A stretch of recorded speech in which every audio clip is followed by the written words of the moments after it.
Have you ever stepped into the shower first thing in the morning and thought, nothing like a hot bath to wake me up? It's a little ritual many of us have kept for years, maybe even decades. For some, it's a symbol of cleanliness.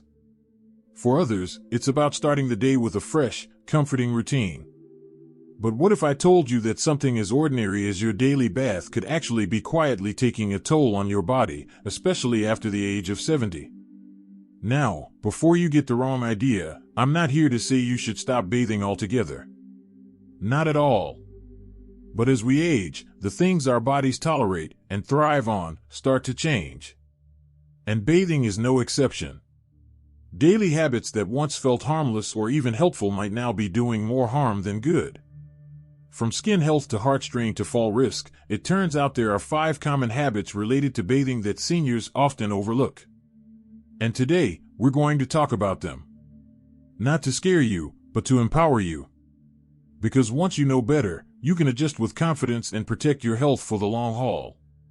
Let's start with something that sounds perfectly innocent: hot water. You know that relaxing steam that fogs up the mirror and feels so good on sore muscles? It might feel great in the moment, but long-term, daily exposure to hot water can actually dry out your skin and strip away natural oils your body desperately needs as it ages. The older we get, the thinner and more fragile our skin becomes. That natural protective layer we had at 40? It's not quite the same at 70. Hot water speeds up the breakdown of that barrier, making us more prone to itching, rashes, and even infections, especially if your immune system isn't as strong as it used to be. One woman I spoke to, Margaret, told me she had a red, itchy patch on her back that wouldn't go away for weeks. She thought it was an allergy at first.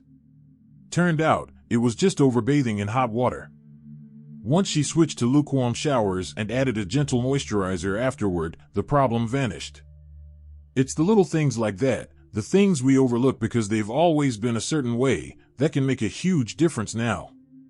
Another bathing habit that sneaks up on many seniors is how often they wash their entire body with soap. Yes, we've been taught cleanliness is next to godliness, but over-cleansing can be just as problematic as not washing enough. Think about it. Every time you lather up your arms, legs, and torso with soap, you're removing not only dirt but also protective oils and good bacteria that keep your skin balanced and your immune defenses strong. Your body doesn't get that dirty every day, especially if you're not working up a sweat or spending hours outside. Dr. Lane, a dermatologist I once interviewed, said that for most people over 70, washing your underarms, groin, and feet daily is usually enough. The rest of your body? A good rinse with water and a gentle pat dry is often all it needs. Of course, if you've been gardening all afternoon or had a workout, that's a different story. But the key is being mindful, respond to what your body needs today, not what the habits of yesterday dictate. And then there's the bathroom environment itself. Let's talk about slips. Because the bathroom, as comforting as it is, can also be the most dangerous room in your home. One wrong step, one wet tile, and suddenly, a peaceful bath turns into an emergency room visit. Every year, thousands of older adults end up in the hospital because of falls in the shower or while stepping out of the tub. Many of them had no idea they were at risk. It's not always about being careless. Sometimes it's about simply not adapting your space to match the needs of your changing body. Do you have a non-slip mat inside the shower? A grab bar to steady yourself when stepping out? A stool to sit on while you wash if you feel a little unsteady? If not, it's worth investing in. These changes don't mean you're losing independence, they mean you're gaining control over your safety and peace of mind. You might be thinking, but I've always done it this way. Why change now? And that's a valid question. But here's the thing, your body is always changing, and so should the way you take care of it. What served you at 50 might not serve you at 75.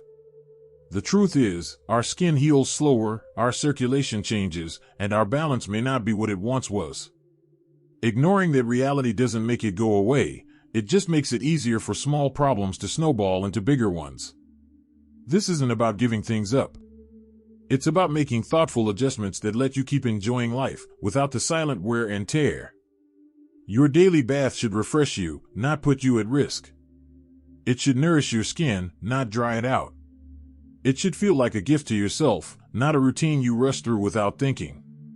And if any of this feels overwhelming, take a breath. You're not alone. We're all learning to adapt together. What matters most is that you're here, curious, and open to doing things a little differently for the sake of your health and happiness. Now that we've looked at how hot water, over-cleansing, and the bathroom setup can quietly impact your well-being, let's take a closer look at another bathing habit that's often misunderstood but just as important when it comes to protecting your body in your senior years. Watching and feel that these insights are meaningful.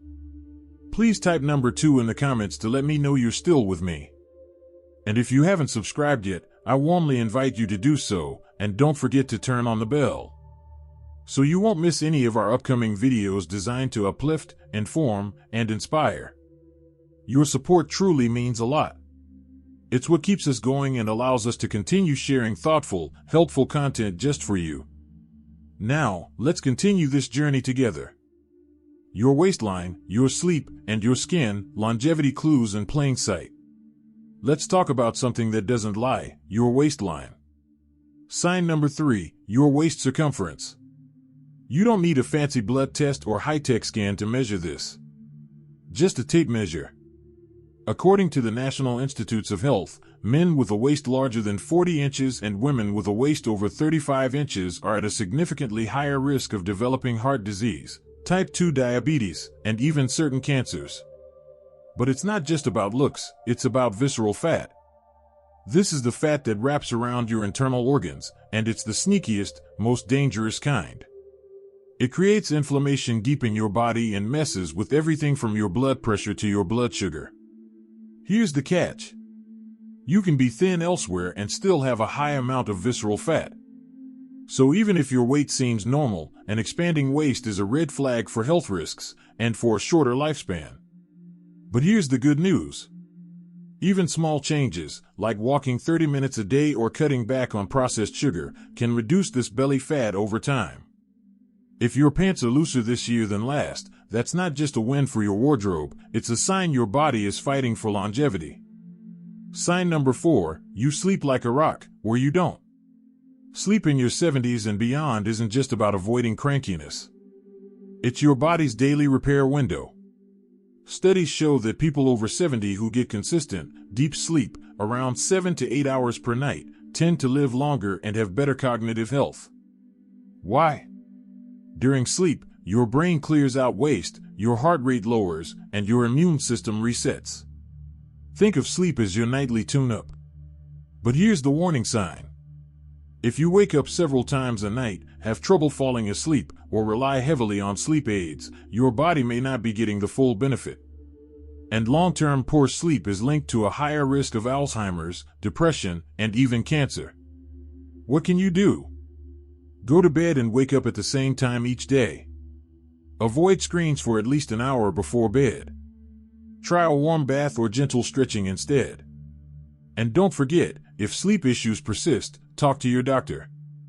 Insomnia isn't something you just tough out, it's treatable, and it matters. Sign number 5, your skin tells the truth. You've heard the phrase your skin shows your age, right? Well, it also shows your biological age. Researchers now believe that your skin, its elasticity, tone, and healing speed, offers valuable clues about your internal health. For example, people who bruise easily or take a long time to heal from minor cuts may have compromised circulation or lower collagen production, both of which can hint at accelerated aging. On the flip side, if your skin still has a bit of glow, heals fairly quickly, and you don't constantly itch, flake, or feel dry, you may be aging better than you think. Here's the tip. Hydration and sun protection aren't just beauty routines. They literally protect your DNA. Daily sunscreen, a humidifier, and a healthy dose of omega-3 fats from fish or flax seeds can keep your skin and your cells younger for longer. Let's pause here. We've now looked at 5 real signs that say more about your future than any horoscope ever could. Your walking speed. Your grip strength. Your waistline. Your sleep. Your skin. In part 3, we'll explore the final two powerful predictors of longevity. One of them is something most people completely ignore, even though it's tied to one of the strongest indicators of long-term survival. Ready? Let's keep going. Sign number 7, you're still curious. Let me ask you something personal. Have you learned something new this week? Maybe you tried a new recipe, picked up a new word, or watched a documentary that left you amazed. That's curiosity at work. And if you're still feeling curious after 70, that's not just good news for your brain. It's a signal you might be living a longer, more fulfilling life. Here's what the science says. According to a study from the University of California, adults who rated themselves as highly curious had significantly lower risks of chronic disease and even premature death. Why? Because curiosity keeps your brain active, your social connections stronger, and your stress levels lower. Let's look at a simple example. A 75-year-old woman starts gardening, not because she has to, but because she's genuinely curious about how different flowers grow in different seasons. That single act keeps her moving, thinking, experimenting, and often sharing her results with friends or neighbors. It's not just a hobby, it's a form of life insurance. Curiosity sparks purpose. And purpose is one of the most powerful predictors of longevity. In fact, studies from Japan, where people regularly live beyond 90, show that ikigai, meaning a reason for being, is a critical element of their long life. Curiosity often leads you straight into finding your own ikigai. So if you find yourself asking questions, exploring new things, or even saying, "I wonder," that's not a small thing. That's a sign of life, one that keeps you going. Final thoughts, it's not about the clock, it's about the clues.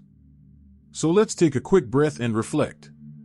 If you've listened through these 7 signs, chances are you're already doing better than you think. Let's recap the signs that can quietly, but powerfully, predict a longer life after 70. You walk with energy. You sleep like a log, or at least a relaxed cat. You have strong social ties. You eat mostly whole, colorful foods. You can still get up from a chair without using your hands. You manage stress through humor, music, or meditation. You stay curious. These aren't magic tricks or rare genetic gifts. They're habits. Signs of a life that's still engaged, still growing, still full of spark. And guess what? Even if you don't check every box today, you can start right now. That's the beauty of aging with intention. You're not trying to beat time, you're working with it. Every time you laugh with a friend, every time you take a walk, every time you ask a new question or try something different, you're adding life to your years, and possibly years to your life. A message to you, from someone who believes in your story. If no one's told you this today, you are not done. You are not too late. You're not too old to change, to grow, or to thrive. The most important signs of longevity aren't found in a lab, they're found in your daily life. And how you show up. And how you move, think, eat, rest, connect, and care. So here's your challenge this week. Pick just one of these signs, and lean into it. Strengthen your friendships. Take that morning walk. Try learning something completely new. Your future self will thank you. And so will the people who love you. If you found this video helpful, be sure to subscribe. We've got more science-backed, heart-led tips for living well after 60. Because aging doesn't mean fading. It means rising. You've still got time. You've still got choices. And you've still got so much life ahead. Thanks for being here. See you in the next one. Thank you for spending time with us today. We'd love to hear your thoughts. Leave a comment below and share one thing you learned from this video and how you plan to apply it in your life. Your insights mean a lot to us and give us the motivation to keep spreading positivity and practical advice. If you found this video helpful, don't forget to like, subscribe, and share it with someone you care about. Your support truly helps us continue creating meaningful content that informs, inspires, and uplifts. Thanks for watching, and we look forward to seeing you in the next video.